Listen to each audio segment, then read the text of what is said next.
দুষ্ট মন তুমি কিসের বৈষ্ণব? প্রতিষ্ঠার তরে নির্জনের ঘরে তব হরিনাম কেবল কৈতব।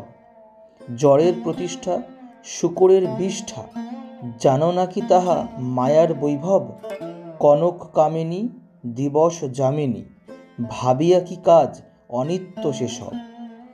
বৈষ্ণবকে কিভাবে বৈষ্ণব হওয়া যায়, বৈষ্ণব হওয়ার উপায়, বৈষ্ণব ধর্মের নিয়ম, বৈষ্ণব জীবনধারা, হরিনাম সংকীর্তনের গুরুত্ব, কৃষ্ণ ভক্তি কিভাবে পাওয়া যায়, গৌড়ীয় বৈষ্ণব ধর্মের আলোচনা প্রসঙ্গে হরে কৃষ্ণ মহামন্ত্রের উপকারিতা, ইস্কন দীক্ষা, চৈতন্য মহাপ্রভুর শিক্ষা, বৈষ্ণব দর্শন বিষয়ক মহামূল্যবান ভগবদ্ ভক্তির ভাবাবেগকে উদ্বুদ্ধ করে ত্যাগ তথা sacrifice, the act of giving up something valuable for a greater cause, a long-term goal, or the well-being of others. It plays a crucial role in personal growth, success, and spirituality.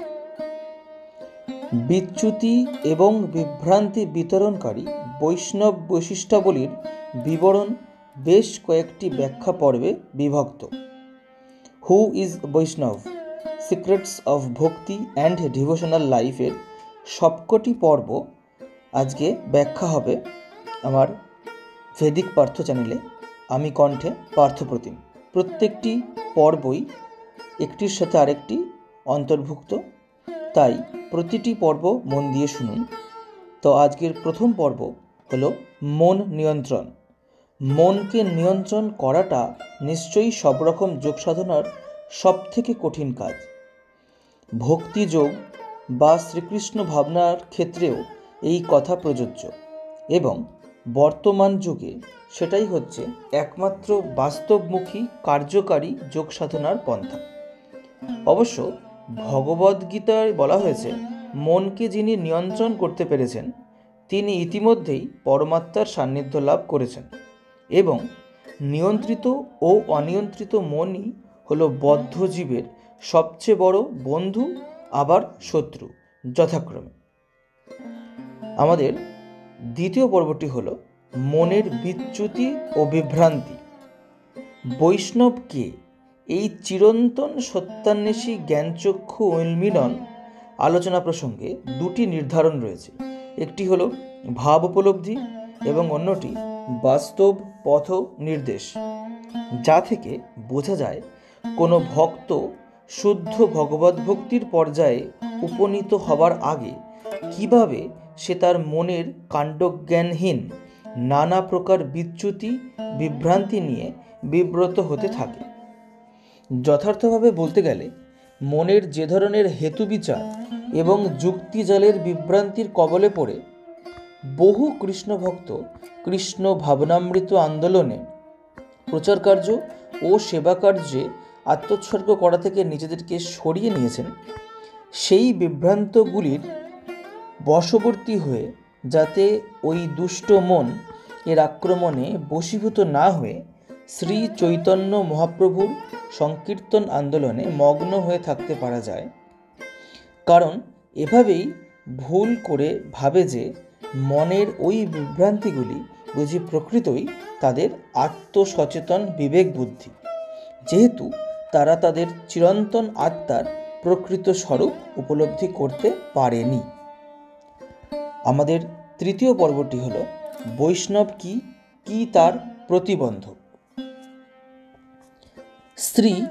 Srila ভক্তি সিদ্ধান্ত সরস্বতী ঠাকুর প্রভুপাদ বৈষ্ণব বা ভক্তের সংজ্ঞা নির্ণয় করতে গিয়ে বলেছিলেন, যে তার নিত্য স্বরূপে অবস্থান করছে, অর্থাৎ শুদ্ধ প্রেম ভক্তি সহকারে পরম পুরুষোত্তম ভগবান শ্রীকৃষ্ণের সেবায় যে রত হয়েছে, তার অভিলাষ এই যে আমরা যেন আমাদের মনকে চিন্তাভাবনা করতে না দিই যে আমরা ভগবদ্ভক্তির অতি উচ্চ পর্যায়ে অবস্থান করছি, আর সেই সঙ্গে আমাদের পরমার্থিক অগ্রগতির পক্ষে বিষমভাবে অহিতকারী কার্যকলাপে লিপ্ত রয়েছি, যা শ্রী চৈতন্য মহাপ্রভুর সম্মিলিত সংকীর্তন প্রচার পরিকল্পনার অগ্রগতির পক্ষে বিঘ্নস্বরূপ। সমগ্র পৃথিবীতে ভক্তবৃন্দ সর্বত্র এই সংকীর্তন সিদ্ধান্ত থেকে সত্যই উপকৃত হবেন, কারণ সকল ক্ষেত্রেই যেখানে ব্যক্তিগত দুর্বলতা কিংবা দলগত অনৈক্য দেখা যায়, তার জন্য একমাত্র দোষী আর কেউ নয়, সে হচ্ছে আমাদের নিজেদেরই দুষ্ট মন। চতুর্থ পর্বের দিকে এগিয়ে যাওয়া যাক। সেটি হলো ভক্তের অন্তর্দর্শনে ভক্তিমার। ভগবত ভক্তি এক অনুপম বিজ্ঞান, এবং এই অনুশীলনে যে দীক্ষিত হয়নি তার কাছে যেটা পরম সত্য বলে প্রতিভাত হবে, আসলে সেটা ঠিক তার বিপরীত, অর্থাৎ অবিদ্যা ছাড়া আর কিছুই নয়। পারমার্থিক জীবনধারা অনুসরণ করে চলার মতো উত্তম পরিবেশ পেতে হলে প্রকৃতপক্ষে দৈনন্দিন জীবনের কোলাহলপূর্ণ কর্মব্যস্ততা থেকে নিজেকে সরিয়ে নেওয়াটাই মনে হয় একান্তভাবে স্বাভাবিক। সে যাই হোক, ভক্তিযোগ অনুশীলনকারীর পক্ষে একান্ত নিরালায় নির্জন ভজন করার উদ্দেশ্যে একই রুচিসম্পন্ন পরমার্থবাদীদের সঙ্গ পরিত্যাগ করে থাকার পরিণাম হতে পারে আত্মহননমূলক। শ্রীল অভয়চরণানবিন্দ ভক্তি বেদান্ত স্বামী প্রভুপাদ তার বিভিন্ন রচনার মাধ্যমে এই বিষয়ে বহুবার সতর্ক করে দিয়েছেন আমাদের সকলকে। আমাদের পঞ্চম পর্বটি হল যত্নবান ভক্তের আত্মোপলব্ধি। এই বিষয়ে ভক্ত যে কোনো বয়সের হতে পারে, সে নবকনিষ্ঠ হতে পারে বা বৃদ্ধ হতে পারেন, এবং এই বয়সের নির্বিশেষে ভগবত ভক্তির পথে বিভিন্ন নিয়ম রয়েছে। যেমন নবকনিষ্ঠ ভক্তের পক্ষে নিরালায় নীরবে পরম পুরুষের সেবা অর্থাৎ নির্জন ভজন সম্ভব নয়। শ্রীল ভক্তি সিদ্ধান্ত ঠাকুরও কখনোই কোনো নব্যকনিষ্ঠ ভক্তকে নিরালা নির্জনে গিয়ে ভগবত ভক্তি অনুশীলন করার পরামর্শ দেননি। তবে এই বিষয়ে তিনি যে সঙ্গীতটি রচনা করেছেন সেটিই হলো দুষ্ট মন তুমি কিসের বৈষ্ণব, প্রতিষ্ঠার তরে নির্জনের ঘরে তব হরিনাম কেবল কৈতব। ওহে মন, তুমি কিসের বৈষ্ণব, শুধুমাত্র সুলভ প্রশংসা অর্জনের উদ্দেশ্যে তুমি নির্জন নিরালায় গিয়ে বসো আর হরে কৃষ্ণ মন্ত্র মহামন্ত্র জপ করার ভান করো, কিন্তু এই সবই তোমার প্রবঞ্চনা মাত্র। তাই শ্রীল ভক্তি সিদ্ধান্ত সরস্বতী ঠাকুর প্রত্যেক ভক্তকে পরামর্শ দিয়েছিলেন যে অভিজ্ঞ গুরুদেবের পথনির্দেশ অনুসরণ করে সারা পৃথিবীকে কৃষ্ণ ভাবনাময় ভক্তি প্রচার কার্যে উদ্যোগী হতে হবে আমাদের সকলকে। অনুশীলনরত ভক্তের মন অনেক রকম উপায়ে সূক্ষ্মভাবে বুদ্ধিকে প্রভাবিত ও বিভ্রান্ত করতে পারে।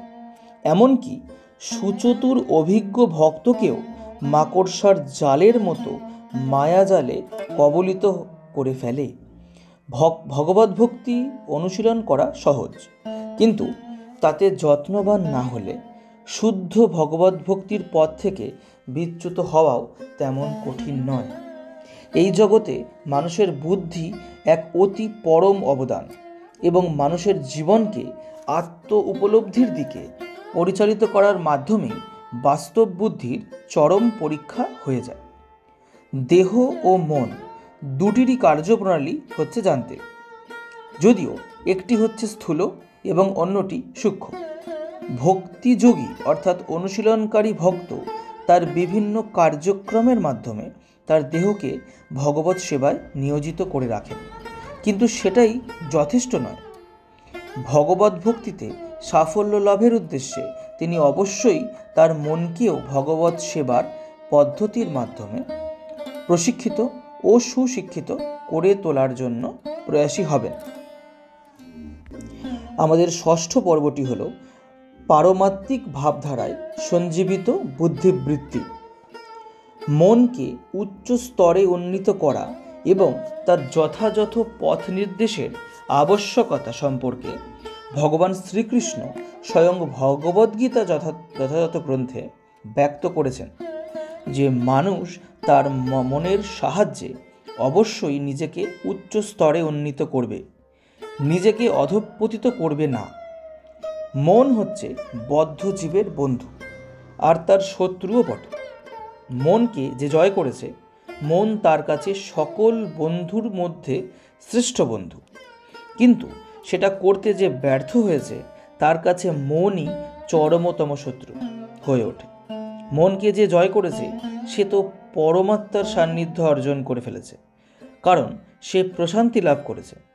তেমন মানুষের কাছে সুখ আর দুঃখ, শীত আর তাপ, মান আর অপমান সবই সমান।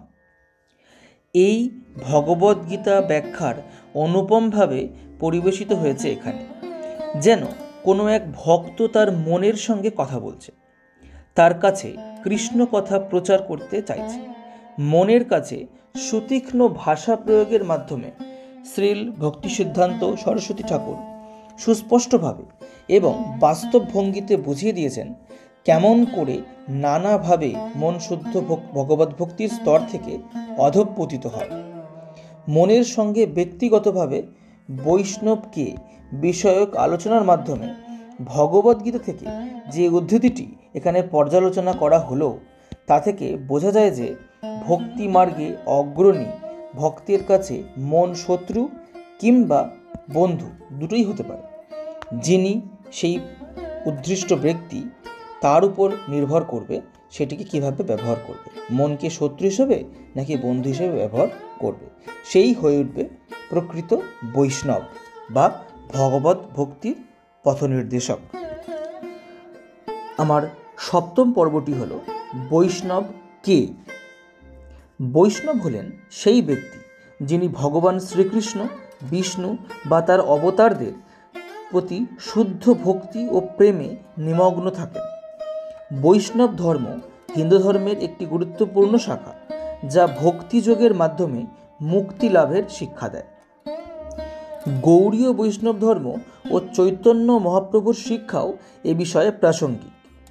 গৌড়ীয় বৈষ্ণব ধর্ম হল বৈষ্ণব ধর্মের অন্যতম গুরুত্বপূর্ণ অংশ, যা শ্রী চৈতন্য মহাপ্রভু প্রচার করেছিলেন। তার মতে কৃষ্ণের প্রেমই মানুষের জীবনের সর্বোচ্চ লক্ষ্য। গৌড়ীয় বৈষ্ণবরা নিম্নলিখিত 5টি মূল আচার অনুসরণ করেন। প্রথমটি হল হরিনাম সংকীর্তন, যা হলো মহামন্ত্র জপ। দ্বিতীয়টি ভক্ত সংঘ ও গুরু শরণাগতি। তৃতীয়টি ভাগবত শাস্ত্র অধ্যয়ন ও শ্রবণ। চতুর্থ ভগবানের মন্দিরে সেবা ও প্রসাদ গ্রহণ। এবং পঞ্চম এবং সর্বশেষ হল কৃষ্ণ প্রেমে সর্বস্ব সমর্পণ। হরিনাম গ্রহণ এবং জপ করাটি এই বিষয়ে অত্যন্ত প্রাসঙ্গিক এবং তাতে আত্মার শুদ্ধি ঘটে। চৈতন্য মহাপ্রভু বলেছেন, এই যুগে মুক্তির একমাত্র উপায় হল হরিনাম সংকীর্তন। বৈষ্ণবরা প্রতিদিন কমপক্ষে 16 মালা মহাজপ মহামন্ত্র জপ করেন। হরে কৃষ্ণ কৃষ্ণ কৃষ্ণ হরে হরে, হরে রাম রাম রাম হরে হরে। আমাদের অষ্টম পর্বটি হল বৈষ্ণব জীবনের দৈনন্দিন রুটিন, ডেইলি রুটিন অফ এ বৈষ্ণব। ব্রহ্ম মুহূর্তে অর্থাৎ ভোর 4টে জাগ্রত হওয়া, প্রাতঃস্মরণ ও জপ করা, শ্রীমদ্ ভাগবত পাঠ এবং হরিকথা শ্রবণ, ভগবানের সেবা ও প্রসাদ গ্রহণ, সৎসঙ্গে সময় ব্যয় এবং রাত্রে ভগবানের নাম স্মরণ করে শয়ন। আজকের বৈষ্ণব প্রসঙ্গে সর্বশেষ পর্বটি হল স্বচ্ছন্দ ভগবদ ভক্তির সম্পৃক্ত অনুধাবন। কৃষ্ণ কৃপা শ্রীমূর্তি শ্রীল অভয় চরণারবিন্দ ভক্তি বেদান্ত স্বামী প্রভুপাদ শ্রী চৈতন্য মহাপ্রভুর অপ্রাকৃত শিক্ষাধারা সারা পৃথিবীর নগরাদি এবং গ্রামে বহন করে নিয়ে গিয়েছেন এবং তার কৃপায় পাশ্চাত্য জগতে নির্বিশেষবাদী ও শূন্যবাদীরা অপরিসীম ভ্রান্তির কবল থেকে মুক্তি পেয়েছে। তার কৃপায় পঙ্গুও গিরি লঙ্ঘন করতে পারে, মুখ বধির মানুষও বাগ্মিতা অর্জন করে, এমনকি অন্ধজনেও আকাশের নক্ষত্ররাজি গণনা করতে সক্ষম হয়। তিনি পাশ্চাত্য জগতে ভগবত ভক্তির অনবদ্য বিজ্ঞান প্রসারিত করেছিলেন। এই যুগে ভক্তগণ যেসব বিপদের সম্মুখীন হয়েছে, ভগবান শ্রীকৃষ্ণের প্রতি ভগবত সেবায় নিয়োজিত ভক্তবৃন্দ জরা শক্তিজাত মায়ার দ্বারা শুদ্ধ ভক্তি মার্গ থেকে বিচ্যুত ও বিভ্রান্ত হওয়ার বিপদ থেকে রক্ষা পেতে পারবে একমাত্র এই পথ অবলম্বন করবে। তাহলে অবশেষে যে সিদ্ধান্তটি দাঁড়ালো তা হলো বৈষ্ণব হওয়া মানে কেবল বাহ্যিক আচার নয়, এটি এক গভীর আধ্যাত্মিক জীবনযাত্রা। যদি আপনি প্রকৃত বৈষ্ণব হতে চান তাহলে হরিনাম গ্রহণ করুন, গুরুর শরণ নিন, 4টি নিয়ম মেনে চলুন এবং ভগবানের ভক্তিতে নিমগ্ন হন। আপনার বৈষ্ণব জীবনের যাত্রা শুরু হোক আজই। আজকের বৈষ্ণব কি, বৈষ্ণব কে, হাউ টু বিকেম বৈষ্ণব এই পর্বটিতে বক্তব্য কেমন লাগলো সেই সম্পর্কে আপনাদের মন্তব্য জানান কমেন্ট সেকশনে। If you find this video insightful, don't forget to like, share and subscribe Vedic Partha পরবর্তী চমৎকার এবং তথ্যবহুল পর্বগুলোর সাক্ষী হতে। ধন্যবাদান্তে ইতি Parthapratim, your favourite Hindu mythology explanation channel Vedic Partha. আজকের মতো এটুকুই রইল। পরবর্তী ভিডিও পেতে অপেক্ষা করুন, খুব শীঘ্রই আসতে চলেছে।